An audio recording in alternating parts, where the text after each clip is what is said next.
incinerator at Sheku Chao. They wanted lawmakers to reject the government's funding request. Inside, demonstrators at the public gallery disrupted the Electrical Public Works Subcommittee meeting. James Tian of the Liberal Party said he supports the construction of the incinerator, but is against the extension of the landfill.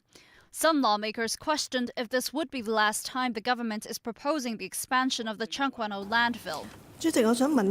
We endorsed the extension plans for the 3 landfills and the construction of 1 incinerator.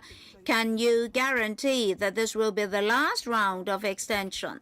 In the long run, we would like to reduce our reliance on landfilling in disposing waste. So every day we would like to reduce the daily load.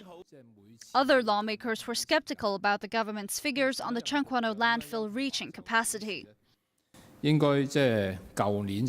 think in the past, Mr. Yao said that it was supposed to reach its capacity in 2013.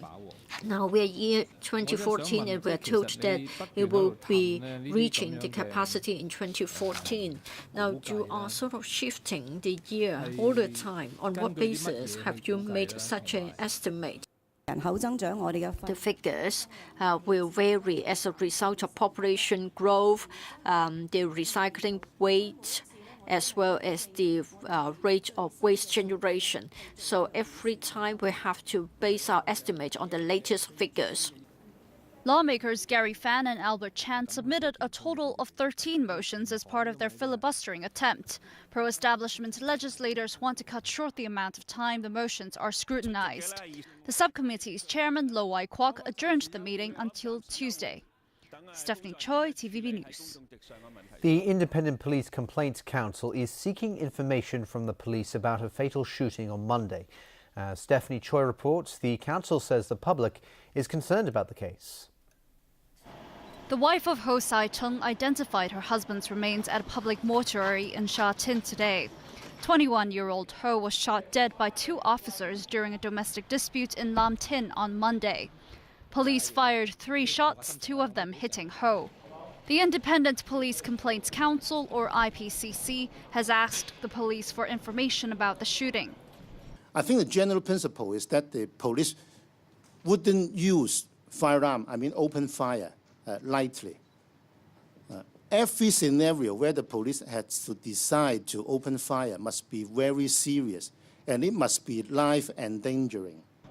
An autopsy will be conducted tomorrow to determine the cause of death. The victim's father has already raised questions on why officers fired 3 shots when his son was armed with just a paper cutter. Officers insist they have been given clear instructions on the use of firearms. And they say the lives of Ho's wife and a female police officer were under threat at the time. Stephanie Choi, TVB News. A surge in the number of young people involved in the sale of counterfeit goods over the internet has got customs officers worried. That's after 45 people were arrested, one of whom was only 14. Joao da Silva reports. More than 11,000 fake goods worth about $1.12 million. The whole was the result of a 3-month-long Customs and Excise Department operation targeting the sale of counterfeit goods over the internet. In the end, 45 arrests and a stark revelation. 30% of those arrested for the sale of counterfeit goods online in the first 4 months of the year were under 23. For the whole of 2013, that figure stood at a mere 19%. Most of these young people, they are just doing this for quick money and try to earn a little pocket money. They are not well organized.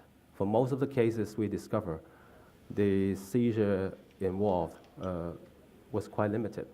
In the end, customs officers left a warning to those involved in the sale of goods, regardless of whether they are doing it over the internet or in traditional shops. Although one of the arrested claimed he did not know he was selling counterfeit goods, customs officers remind shop owners that it is their responsibility to make sure that the products they're selling are genuine. Otherwise, they may be committing a criminal offence. Joao da Silva, TVB News. All right, Tony, over to you for sports. That's right, some NBA and NBA's Most Valuable Player Award. But first, football.